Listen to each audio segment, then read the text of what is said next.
Olá, acompanhe com a gente o Jornal Panorama. Aqui você fica por dentro do que acontece no Parlamento Capixaba.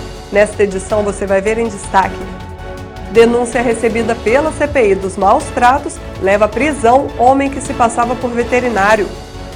Deputados aprovam leis que limitam o uso do plástico no estado. Aprovada lei que dispensa profissional desempregado de pagamento da taxa de renovação da carteira de motorista.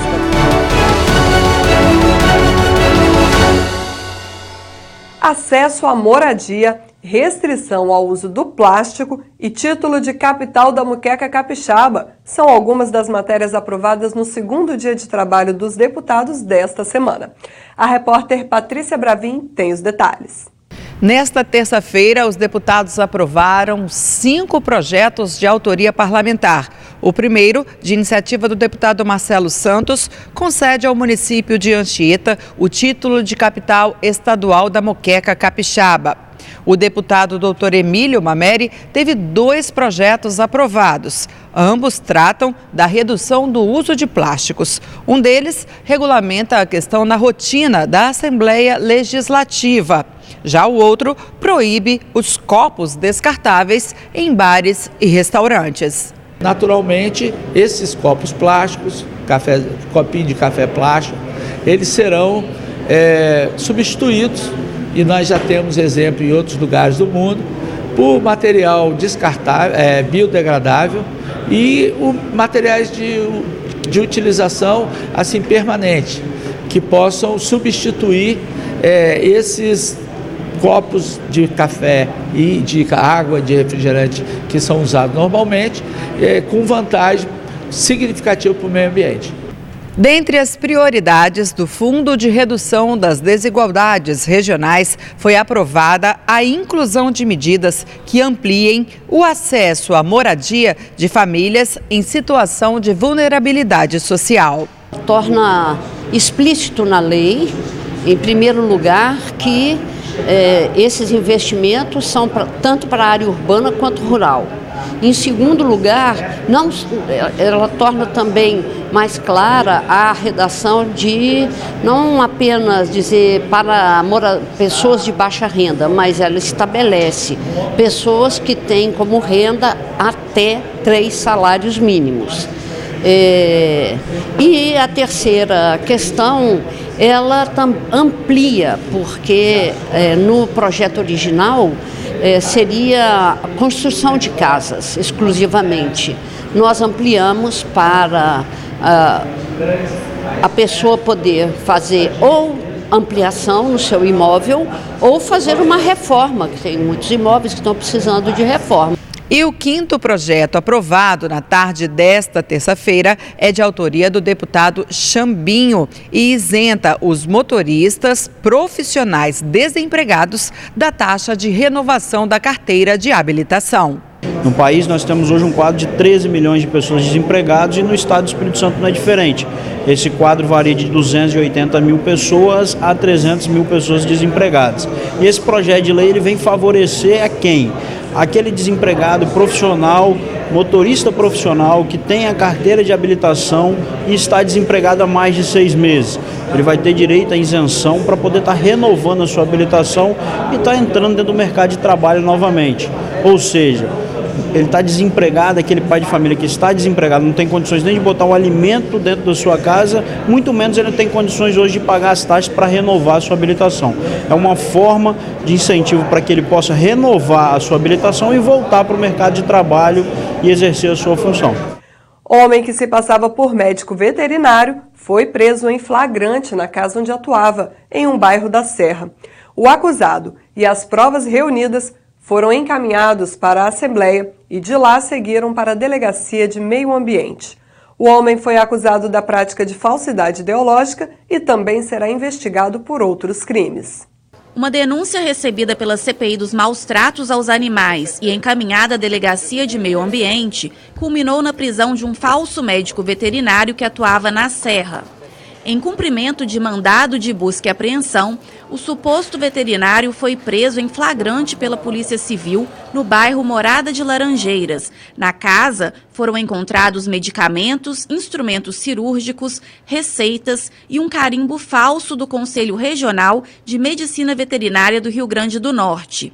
Segundo o delegado de Meio Ambiente, Eduardo Passamani, que preferiu não dar entrevista, o homem foi preso por falsidade ideológica, já que carimbava e assinava documentos como médico veterinário sem ter o devido registro profissional. O crime de falsidade ideológica pode levar a pena de 1 a 5 anos de reclusão. Ainda de acordo com o delegado, o homem continuará sendo investigado pelos crimes de maus tratos e exercício ilegal da profissão. A deputada Janete de Sá, presidente da CPI, esclareceu a participação do colegiado no caso. Essa pessoa ela foi vigiada por um tempo até que a gente pudesse conseguir o flagrante para poder constatar que de fato se tratava de um falso médico veterinário que estava atuando no município da Serra, em Morada de Laranjeiras, e trazendo prejuízo para os animais e para as pessoas que levavam seus animaizinhos até esse falso médico veterinário, acreditando que estavam promovendo o bem-estar e a qualidade de vida desses animais. Muitos animais morreram em decorrência disso, os procedimentos eram feitos com dor, porque essa pessoa ela não conhece do profissionalismo, ela não conhece direito como funcionam os anestésicos e os pré-anestésicos, e pela medicação que a gente observa que foi apreendida, receitas, carimbo falso, número do CRMV falso, e pela medicação nós observamos que os animais estavam sendo operados com dor, porque era um neuroléptico, que é um medicamento que ele paralisa as atividades do animal, porém ele não retira a dor, ele não tem a capacidade de retirar a dor, ele apenas paralisa. Então isso é um ato de crueldade, uma maldade, e agora o que tem que ser feito, já que ele foi recolhido, foi em flagrante, ele vai para a Delegacia de Meio Ambiente. Nós trouxemos ele aqui para a Assembleia, mas ele vai daqui para a Delegacia de Meio Ambiente para ser tomado o depoimento e certamente vai ser recolhido para poder ser processado, tendo em vista que ele foi autuado em flagrante. A parlamentar também destacou os canais para que as pessoas apresentem denúncias de maus tratos aos animais. O nosso e-mail é defesadosanimais@gmail.com e também atendemos pelo telefone 3382-3735, que são os canais da CPI para que as denúncias sejam feitas. Nós pedimos que, em geral, a pessoa detectando um caso de maus tratos, ela vá até uma delegacia mais próxima ou faça um boletim unificado da ocorrência através do sistema online, através da internet, para que a gente, de posse de um documento oficial da denúncia, porque infelizmente a gente tem alguns casos que não correspondem com os fatos narrados, mas a maioria tem correspondido. Diante dessas denúncias nós investigamos e, havendo necessidade, nós vamos com a polícia e fazemos a diligência no local. E no trabalho das comissões permanentes da Casa, o Colegiado de Justiça vota pela tramitação de projetos que foram devolvidos pela mesa diretora aos autores.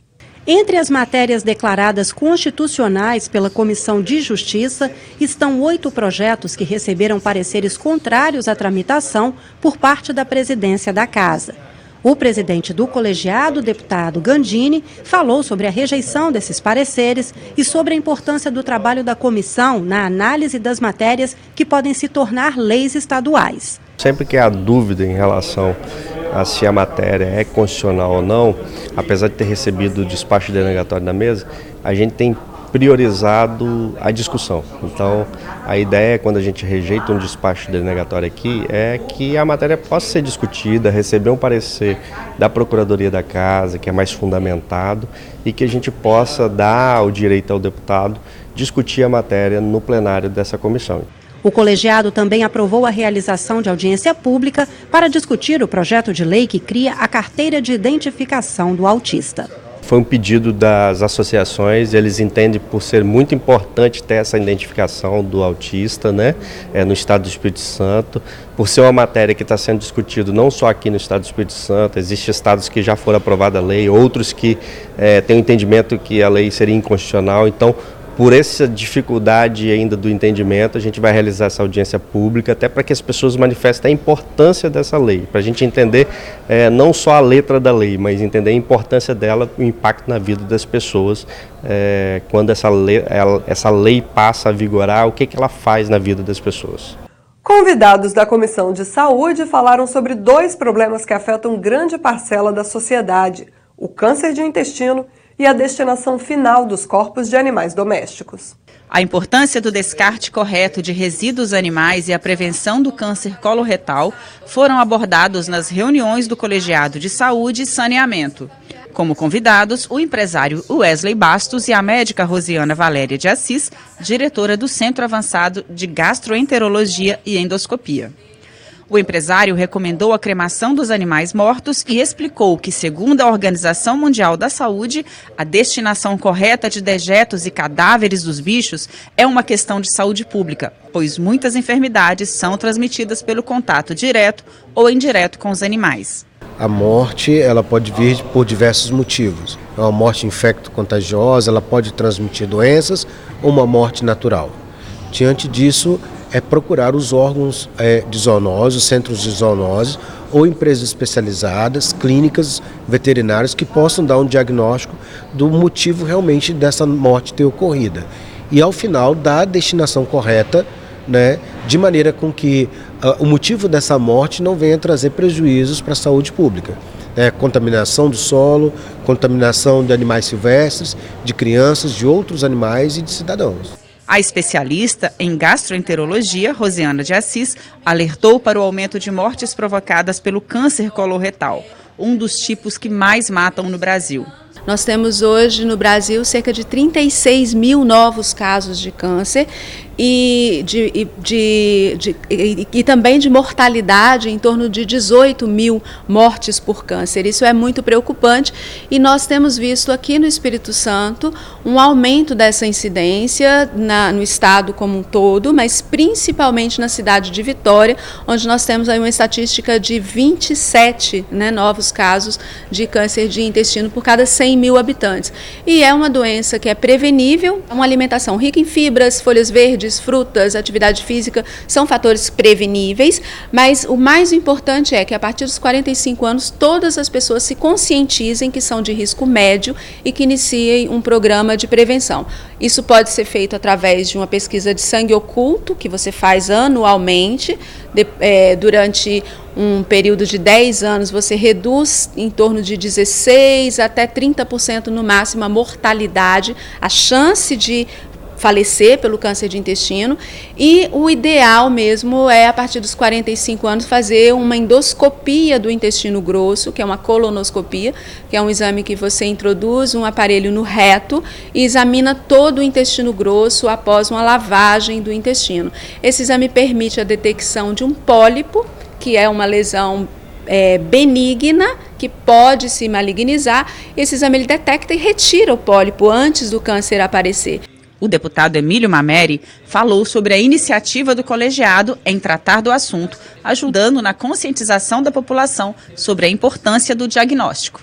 Estamos propondo ao secretário de Saúde a se colocar um dia estadual para que nós possamos fazer campanhas educativas e multirões nas pessoas que têm alto risco, que já fizeram pesquisa de sangue oculto, que nós sabemos que já existe um risco grande de ter essas neoplasias, nesse caso, mais já no tratamento da própria neoplasia, que muitas vezes, para se diagnosticar o pólipo, ele não sangra, é uma coisa que não é sempre que ele sangra, ele pode sangrar, mas é uma coisa que nós teríamos que nos antecipar. Quando você faz um exame de sangue oculto nas fezes, a pessoa já está positivo, dependendo da sua faixa etária, a probabilidade de já ter um câncer é muito grande. Então, esses pacientes devem ser submetidos a exames como a colonoscopia, para que o diagnóstico seja feito e, dessa maneira, o tratamento, mesmo que numa fase um pouco mais avançada, possa ser feito e, com isso, melhorar a qualidade de vida das pessoas, com sobrevidas importantes e significativas para a população. Presidente da Cooperativa de Crédito Sicoob participa da reunião do Colegiado de Cooperativismo e relata a trajetória da instituição. Os resultados e serviços diferenciados da Cooperativa de Crédito Sicoob Servidores foram apresentados na Comissão de Cooperativismo.